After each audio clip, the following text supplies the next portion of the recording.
Praise the lord everyone, God bless you all. प्रभु आपको बहुत सारी बरकतें और आशीषें मसीह में दे चुके हैं। और कलीसिया, आज हम परमेश्वर के वचनों से परमेश्वर के प्रेम को देखेंगे कि परमेश्वर हमसे कितना प्रेम करते हैं, है ना।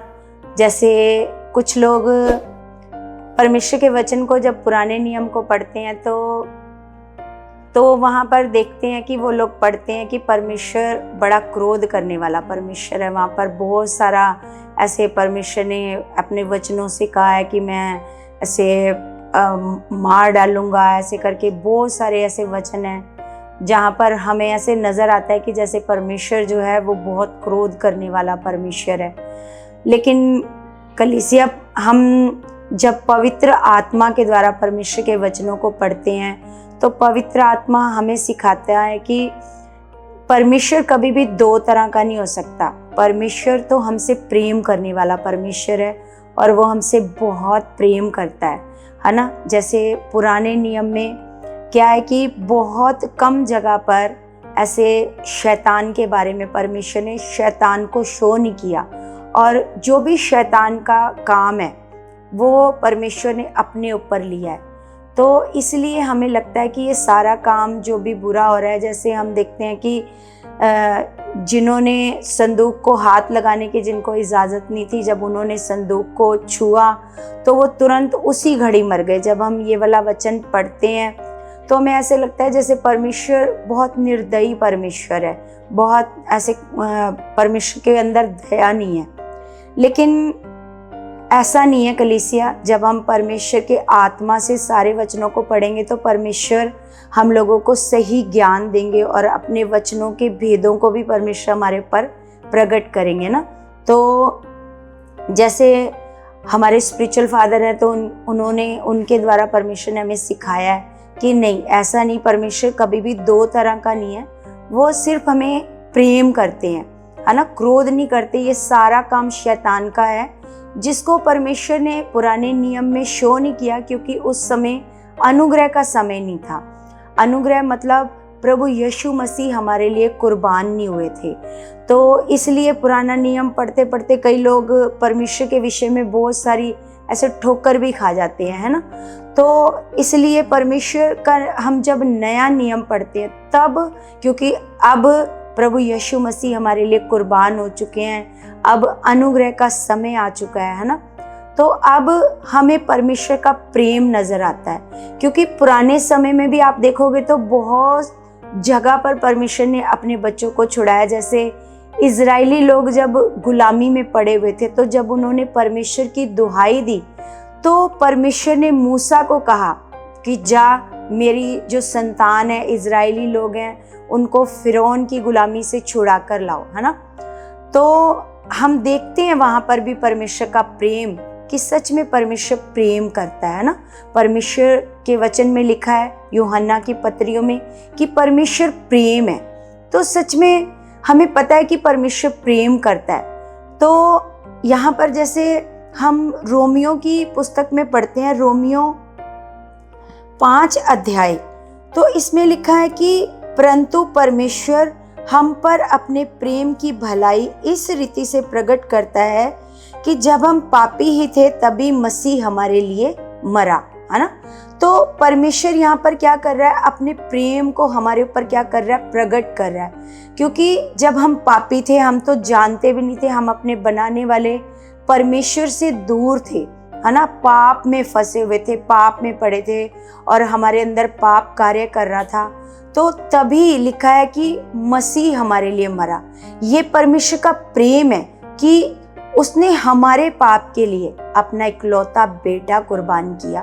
तो यहाँ पर लिखा है कि आगे लिखा है कि अतः जबकि हम अब उसके लहू के कारण धर्मी ठहरे, जब यीशु मसीह ने हमारे लिए मार खाई, कोड़े खाए, तो ये परमेश्वर का प्रेम ही था। ये परमेश्वर, इसमें हमें परमेश्वर का प्रेम नजर आता है कि उसने पूरे जगत को पाप से बचाने के लिए अपना इकलौता बेटा कुर्बान किया है। तो लिखा है कि अतः जब हम उसके लहू के कारण धर्मी ठहरे तो उसके द्वारा परमेश्वर के क्रोध से क्यों ना बचेंगे, है ना।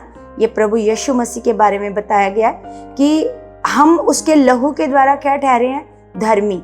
क्योंकि हमें कोई भी और चीज़, चाहे हम कितनी भी भक्ति करते, कुछ भी करते, हम कभी भी धर्मी नहीं बन सकते थे, क्योंकि हमें धर्मी केवल एक पवित्र लहू बना सकता था, जो सच में जो लहू प्रभु यीशु मसीह के अंदर था ना।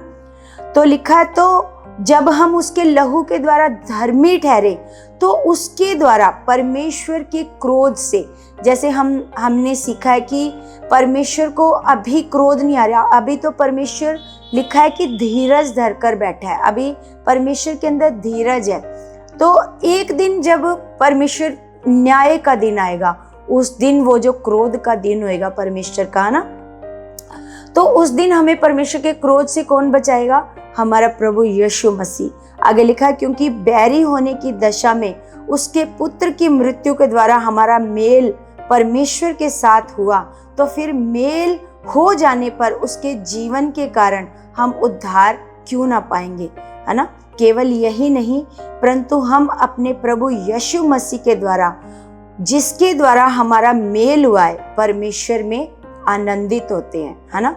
तो सच में हमारा जो मेल मिलाप हुआ है, क्योंकि प्रभु यीशु मसीह ने यूहन्ना में कहा है कि कोई भी व्यक्ति मेरे बिना परमेश्वर के पास नहीं जा सकता, क्योंकि प्रभु ने कहा, मार्ग, सत्य और जीवन मैं हूँ, बिना मेरे कोई भी परमेश्वर के पास नहीं जा सकता।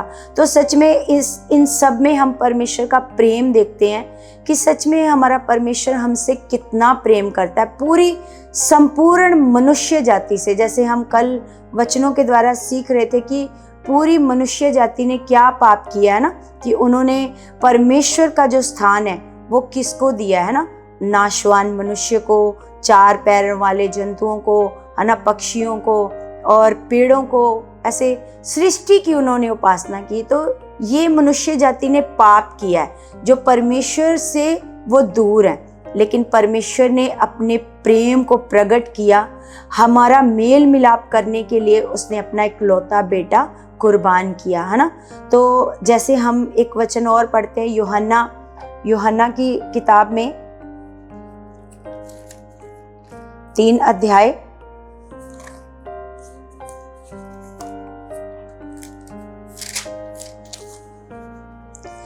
3:16 में ऐसे लिखा है, क्योंकि परमेश्वर ने जगत से ऐसा प्रेम रखा कि उसने अपना इकलौता पुत्र दे दिया, है ना। तो यहाँ पर भी हमें परमेश्वर का प्रेम नजर आता है कि सच में उसने ऐसे, केवल ऐसे नहीं कि किसी धर्म से, यहाँ किसी धर्म का जिक्र नहीं है, यहाँ पर लिखा है पूरे जगत से। तो परमेश्वर ने पूरे जगत से ऐसा प्रेम रखा कि उसने पूरे जगत के लिए, पूरे जगत का मेल मिलाप अपने साथ करने के लिए, जो पूरा जगत पाप में है, पाप में होने के कारण, क्योंकि परमेश्वर के बारे में लिखा है कि परमेश्वर तो अति पवित्र है ना, और मनुष्य जाति, पूरी मनुष्य जाति पाप में है, तो पाप में होने के कारण वो परमेश्वर से क्या है, दूर है। तो यहाँ पर भी हमें परमेश्वर ने अपने प्रेम के बारे में बताया कि परमेश्वर ने जगत से, मतलब पूरी मनुष्य जाति से ऐसा प्रेम किया कि उसने अपना इकलौता पुत्र दे दिया, ताकि जो कोई उस पर विश्वास करे वह नष्ट ना हो, परंतु अनंत जीवन पाए। क्योंकि सच में ये परमेश्वर की इच्छा है। जैसे हम तीमुथियुस की किताब में पढ़ते हैं कि परमेश्वर ये चाहता है कि सब मनुष्यों का उद्धार हो। परमेश्वर कभी नहीं चाहता कि कोई भी मनुष्य नाश में जाए या उसका नाश हो। परमेश्वर क्या चाहता है कि हर एक मनुष्य का उद्धार हो। यहाँ पर भी हम परमेश्वर का प्रेम देखते हैं कि सच में परमेश्वर कितना प्रेम करता है। परमेश्वर कोई क्रोध वाला, या जैसे हम कईयों के मुंह से सुनते हैं कि परमेश्वर परीक्षा लेता है ना। परमेश्वर कभी भी हमारी परीक्षा नहीं लेता, क्योंकि कोई भी माँ बाप है वो अपने बच्चों को जानबूझकर परीक्षा में नहीं डालते। तो हम तो एक मनुष्य हैं, तो अपने बच्चों से इतना प्रेम करते हैं, तो सोचो वो जो हमारा परमेश्वर है वो कितना प्रेम करता है ना। तो वो तो चाहता है कि आज भी वो धीरज धर कर बैठा है कि आज भी आप अपने मन को फिराओ और परमेश्वर के पास लौट आओ। परमेश्वर बहुत खुश होता है कि जब कोई मनुष्य अपना मन फिराकर जब परमेश्वर के पास आता है ना। तो कलीसिया, ऐसा नहीं है कि परमेश्वर बहुत क्रोध करने वाला परमेश्वर है ना। जैसे आपने भी ऐसे सोच सीखना है कि परमेश्वर कोई भी क्रोध नहीं करता, अभी नहीं करता, लेकिन परमेश्वर को केवल एक दिन क्रोध आना है, जिस दिन न्याय का दिन होएगा। लेकिन उसमें भी हमें अभी परमेश्वर ने अपने वचनों से बताया कि उस क्रोध से भी हमें कौन बचाएगा? हमारा प्रभु यीशु मसीह। अगर हम प्रभु पर बिलीव करेंगे कि यस प्रभु, तेरे लहू के कारण हम धर्मी ठहरे हैं, तो सच में परमेश्वर ने आगे वचन में लिखा है कि परमेश्वर ने अपने पुत्र को जगत में इसलिए नहीं भेजा कि जगत पर दंड की आज्ञा दे, है ना। ऐसा नहीं, परमेश्वर, देखो यहाँ पर भी परमेश्वर का प्रेम नजर आ रहा है कि परमेश्वर नहीं चाहता है कि मनुष्यों पर अभी वो दंड दे। तो अभी भी परमेश्वर चाह रहा है कि उसने अपने बेटे को इसलिए नहीं भेजा कि वो आकर के मनुष्य जाति को दोषी ठहराए कि तुम पापी हो, तुम पापी हो, तुम पापी हो। जैसे कई लोग सिर्फ अपने आप को कोसते रहते हैं कि हम पापी हैं, हम पापी हैं, हम पापी हैं। लेकिन प्रभु तो इसलिए पृथ्वी पर आया है कि हमें अपने लहू से वो क्या ठहराए? धर्मी। हम उसके लहू पर बिलीव करेंगे, विश्वास करेंगे कि यीशु मसीह ने जो मार खाई, जो कोड़े खाई, वो मेरे गुनाह के लिए, वो मेरे गुनाह थे, वो मेरा जो लहू बहाया वो मेरे पापों की खातिर, ताकि मैं आज भी अपना मन फिराकर अपने परमेश्वर के पास लौटूं और अपने जीवन को बदलूं, अपने जीवन से पापों को छोड़कर अपने परमेश्वर के साथ पूरी खराई से, पूरी पवित्रताई के साथ चले, है ना। आगे लिखा है, परंतु इसलिए कि जगत उसके द्वारा उद्धार पाए, है ना। परमेश्वर की, ये परमेश्वर का प्रेम है कलीसिया। आज जो परमेश्वर ने मुझे सिखाया अभी कि हमें लगता है कि परमेश्वर हमारी परीक्षा लेता है, वो हमारे जीवन में ऐसे दुखों को देता है ना। ऐसा नहीं है कलीसिया। परमेश्वर तो कभी भी नहीं चाहता कि आपके जीवन में कोई दुख हो, क्योंकि प्रभु यीशु मसीह ने यूहन्ना की किताब में लिखा है कि चोर चोरी करने के लिए आता है, घात करने के लिए आता है, नष्ट करने के लिए आता है, लेकिन मैं इसलिए आया हूं कि आपको जीवन मिले। जीवन, जैसे हम जानते हैं कि जो हॉस्पिटल में पड़े हैं, जो कोमा में पड़े हैं, उनके अंदर भी जीवन है, लेकिन उनके अंदर बहुत तायत का जीवन नहीं है। वो पड़े हुए हैं, बीमारी में पड़े हैं, दुखों में पड़े हैं, तकलीफ़ों में पड़े हैं, चिंताओं में पड़े हैं, लेकिन उनके पास बहुत तायत का जीवन नहीं है। लेकिन हमारे प्रभु ने कहा कि मैं इसलिए आया हूँ कि आपको जीवन मिले, और कौन सा जीवन मिले? बहुत तायत का जीवन मिले, है ना। तो हमें इन सारे वचनों से कलीसिया, क्योंकि पुराने नियम को पढ़कर कुछ लोग ऐसे सोचते हैं, लेकिन अगर हम वही चीज़ अपने परमेश्वर के आत्मा के द्वारा सीखें, जो हमें, क्योंकि परमेश्वर के आत्मा ने, जब प्रभु यीशु मसीह ने अपने चेलों को पवित्र आत्मा के बारे में ज्ञान दिया था, तो प्रभु यीशु मसीह ने कहा था कि जिन बातों को तुम अभी नहीं समझते, उन बातों को कौन समझाएगा? पवित्र आत्मा। जैसे हम इन बातों को नहीं समझते कि ये बातें ऐसे क्यों लिखी है ना, तो अब इन सारी बातों को कौन समझाएगा? पवित्र आत्मा। कि परमेश्वर तो प्रेम है, और वो उसका स्वभाव है दया करना, उसका स्वभाव है क्षमा करना। चाहे आप अभी इसी वक्त अपने मन को फिराओगे कलीसिया, तो परमेश्वर का वचन कहता है, चाहे तुम्हारे पाप लाल सुर्ख भी क्यों ना हो, लेकिन मैं उन्हें हिम के समान, मतलब बर्फ के समान क्या कर दूंगा? श्वेत कर दूंगा, है ना। क्योंकि परमेश्वर के पास जो भी आएगा उसको परमेश्वर क्या करेगा? क्षमा करेगा, और अपने पुत्र के लहू के द्वारा क्या करेगा? उन्हें शुद्ध करेगा, उन्हें पवित्र कर देगा, और अपने साथ चलने के योग्य बनाएगा। क्योंकि परमेश्वर पवित्र परमेश्वर है कलीसिया। जैसे पौलुस भी अपनी पत्रियों में कहता है कि परमेश्वर पवित्र है ना। और तुम भी क्या करो? अपने सारे चाल चलन में क्या बनो? पवित्र बनो।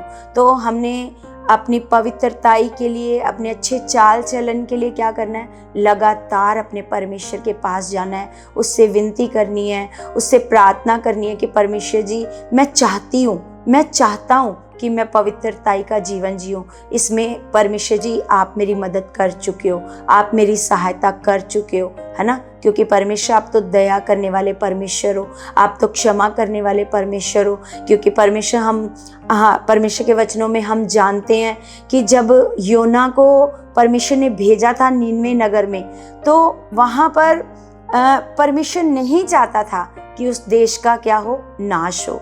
परमेश्वर चाहता था ये आज भी अपना मन फिरा लें, अपने पापों से ऐसे मन फिरा करके परमेश्वर के पास लौट आएं, ताकि ये नाश ना हो, ये बचाए जाएं। तो सच में जब योना ने वहाँ पर जाकर प्रचार किया नीनवे नगर में, तो वहाँ के लोगों ने जब अपने मन को फिराया कलीसिया, तो सच में परमेश्वर ने उस नगर का नाश नहीं किया। तो यहाँ पर भी हम परमेश्वर का प्रेम देखते हैं ना, कि परमेश्वर क्या करता है, अपने बच्चों से बहुत प्रेम करता है ना। तो कलीसिया हम जानते हैं बहुत सारे वचन हैं परमेश्वर के प्रेम के बारे में। अगर आप नए नियम में पढ़ो, क्योंकि नया नियम इसमें आपके जीवन में पवित्र आत्मा काम करेगा, आपको गाइड करेगा, आपको सिखाएगा। आपको जो बातें नहीं समझ में आती, जैसे यिर्मयाह की पुस्तक में परमेश्वर ने कहा है कि मुझसे विनती कर, मुझसे प्रार्थना कर, और मैं तुझे क्या करूँगा, बड़ी बड़ी और कठिन बातें बताऊँगा जिन्हें तू अभी नहीं समझता, है ना। जिन बातों को हम नहीं समझते, हमारी समझ से बाहर हैं, ऐसा क्यों हो रहा है। कभी परमेश्वर कहता है मैं तुम्हारे गुनाहों को माफ़ करूँगा, मैं तुमसे प्यार करता हूँ। और कभी परमेश्वर इतना कठोर हो जाता है कि मतलब जिनका संदूक को जो हाथ नहीं लगा सकते, जब उनका हाथ भी टच हो जाता है ना उस संदूक को, तो कैसे तुरंत ही उनको ऐसे मौत मिल जाती है, मतलब मृत्यु की सज़ा मिलती है। तो यहाँ पर हम मतलब कई बार ऐसे हमें लगता है कि परमेश्वर तो बहुत कठोर है, लेकिन कलीसिया परमेश्वर आपको सिखाता जाएगा। जब आप परमेश्वर के साथ अपने संबंध को मजबूत करते जाओगे, परमेश्वर के साथ बढ़ते जाओगे और लगातार प्रार्थना करते जाओगे परमेश्वर के सामने कि परमेश्वर जी आप मेरे मन को और मेरे जीवन को आप बदल चुके हो। परमेश्वर जी ये जो मेरे जीवन में पाप है, परमेश्वर जी ये जो पाप की सोचें हैं मेरे अंदर, परमेश्वर जी आप इन सोचों को ख़त्म कर चुके हो। परमेश्वर जी ये इनका मेरे ऊपर कोई अधिकार नहीं, क्योंकि ये पॉजिटिव बातें आप अपने मुंह से अंगीकार करो, क्योंकि हम सीख चुके हैं कि हमारे मुंह में सामर्थ है। अगर आप लगातार एक विषय में चाहत करते जाओगे, जैसे प्रभु यीशु मसीह ने लूका की पुस्तक में ऐसे उदाहरण में लिखा है कि नित्य प्रार्थना करना और हियाब ना छोड़ना चाहिए। और उसके विषय में प्रभु ने दृष्टांत भी बताया कि कैसे वो औरत रोज रोज वो न्यायी के पास जाती थी कि मेरा न्याय चुका, है ना। तो हमें भी अगर हमारे जीवन में पाप है, अगर हमारे जीवन में बुराई है, जिसके कारण हमारा जो रिश्ता है परमेश्वर के साथ अच्छा नहीं है, या परमेश्वर का प्रेम हमें समझ नहीं आ रहा, तो हमें ऐसे लग रहा है नहीं परमेश्वर मेरे जीवन में कोई काम नहीं कर रहा, मेरी कोई गवाही नहीं बन रही, तो परमेश्वर मुझसे प्यार नहीं करता। परमेश्वर जिनकी गवाहियाँ बन रही हैं परमेश्वर उनसे प्यार करता है और मुझसे परमेश्वर प्यार नहीं करता। लेकिन जब आप अपने संबंध को सुधारोगे,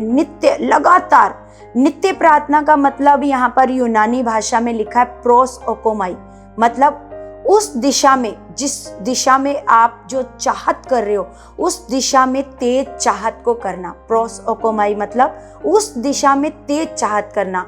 जैसे आपके जीवन से पाप खत्म नहीं हो रहा, बुराई खत्म नहीं हो रही, तो उसके लिए उस दिशा में रोज चाहत को परमेश्वर के आगे रखना, रोज प्रार्थना, उस विषय को प्रार्थना में परमेश्वर के आगे रखना। तो सच में जब हम लगातार प्रार्थना करेंगे, तो जैसे उस औरत का ऐसे उस न्यायी ने बोला कि आज मैं इसका न्याय चुकाऊंगा, क्योंकि ऐसा ना हो कि ये रोज रोज आकर ऐसे मेरे नाक में क्या करे, दम करे। तो वहां पर प्रभु यीशु मसीह ने एक बात कही है। तो कलीसिया हम पढ़ते हैं उस वचन को, लूका की किताब 18 अध्याय। तो वहां पर बहुत ऐसे अच्छी बात प्रभु यीशु मसीह ने कही है कि आगे लिखा है 18:6 में लिखा है, प्रभु ने कहा सुनो ये अधर्मी न्यायी क्या कहता है, इसलिए क्या परमेश्वर अपने चुने हुओं का न्याय ना चुकाएगा। देखो यहाँ पर अधर्मी है, वो धर्मी नहीं है, लेकिन हमारा परमेश्वर क्या है, धर्मी है ना। तो यहाँ पर ये अधर्मी कहता है कि मैं उसका न्याय चुकाऊंगा, ऐसा ना हो कि वो रोज रोज आकर मेरे नाक में क्या करे, दम करे। तो आगे यहाँ पर प्रभु कह रहे, परमेश्वर का वचन कह रहा है, इसलिए क्या परमेश्वर अपने चुने हुओं का न्याय ना चुकाएगा जो रात दिन उसकी दुहाई देते रहते हैं ना। अगर हम लगातार, जैसे यहाँ पर प्रभु यीशु मसीह ने कहा, नित्य प्रार्थना करना और ख्याल नहीं छोड़ना कि मेरा काम नहीं हो रहा, मेरा काम नहीं हो रहा, अवश्य आपका काम होएगा, अवश्य आप उस पाप से बाहर आ जाओगे, अवश्य आप उस बुराई से बाहर आ जाओगे, क्योंकि परमेश्वर आपको प्रेम करता है। परमेश्वर कभी नहीं चाहता कि आप नाश हो, परमेश्वर चाहता है कि आप बचाए जाओ, आपका उद्धार हो और आपका छुटकारा हो। तो कलीसिया, अब हम ऐसे और भी परमेश्वर के प्रेम के वचनों को हम लोग सीखते जाएंगे और बढ़ते जाएंगे। परमेश्वर, हम देखेंगे कि परमेश्वर हमसे कितना प्रेम करता है। परमेश्वर आपसे पहले चाहता है कि आपकी गवाही बने। बस कलीसिया, आपको सही ज्ञान की ज़रूरत है और अपनी चाहत को बढ़ाने की ज़रूरत है। आप रोज़ रोज़ अपनी चाहत को तेज़ करो, लगातार एक विषय को अपने परमेश्वर के आगे रखो। ऐसा हो नहीं सकता कि जो आपने परमेश्वर से मांगा है वो ना मिले, क्योंकि हम पढ़ते हैं मत्ती की किताब में, परमेश्वर कहता है मांगो तो तुम्हें दिया जाएगा ना। मत्ती 7:7 में लिखा है कि मांगो तो तुम्हें दिया जाएगा। आप जो परमेश्वर से मांगोगे, जिस विषय में आप लगातार चाहत करोगे, निश्चय वो काम आपके जीवन में होएगा। तो कलीसिया, इन वचनों से परमेश्वर आपको बहुत सारी आशीष और बहुत सारी बरकत मसीह में दे चुके हैं और मेरा विश्वास है कि आज से आप परमेश्वर के प्रेम को समझोगे। आप कभी भी परमेश्वर को दोष नहीं लगाओगे। आप कभी भी ये नहीं कहोगे कि परमेश्वर बहुत कठोर परमेश्वर है, बड़ा क्रोध करने वाला परमेश्वर। कभी भी अपने मुंह से परमेश्वर को दोष नहीं लगाओगे। हमेशा आप ये सोचोगे कि परमेश्वर, मैं आपसे विनती करता हूँ, प्रार्थना करता हूँ, जो बातें मेरी समझ से बाहर हैं आप मुझे सिखा चुके हो परमेश्वर जी। सच में कलीसिया, मेरा बिलीव है, मेरा विश्वास है कि ये जो वचन आज परमेश्वर ने मुझे दिए हैं, इन वचनों से आप बहुत ब्लेस हो चुके हो। तो आओ हम प्रार्थना करते हैं। आप सब अपने हाथों को उठाओ, मैं भी आपके लिए प्रार्थना करती हूँ। और मेरा विश्वास है कि जितने मेरे बहन भाई इस वीडियो को देखेंगे और इस प्रार्थना पर विश्वास करेंगे, इस प्रार्थना के शब्दों पर विश्वास करेंगे, तो निश्चय ये प्रार्थना उनके जीवनों में बड़े काम कर चुकी है और उनकी बड़ी गवाहियां बन चुकी हैं। मेरे स्वर्गीय पिता, मैं आपका धन्यवाद करती हूँ प्रभु यीशु मसीह के नाम से। मेरे परमेश्वर, आप महान पिता हो, आप स्वर्गीय परमेश्वर हो, आप दया करने वाले और प्रेम करने वाले परमेश्वर हो। मेरे खुदा, मेरे परमेश्वर, आपके जितने बच्चे परमेश्वर जी इस वीडियो को देखेंगे खुदावन, मैं उन सारे बच्चों को आपके हाथों में सौंपती हूँ परमेश्वर जी।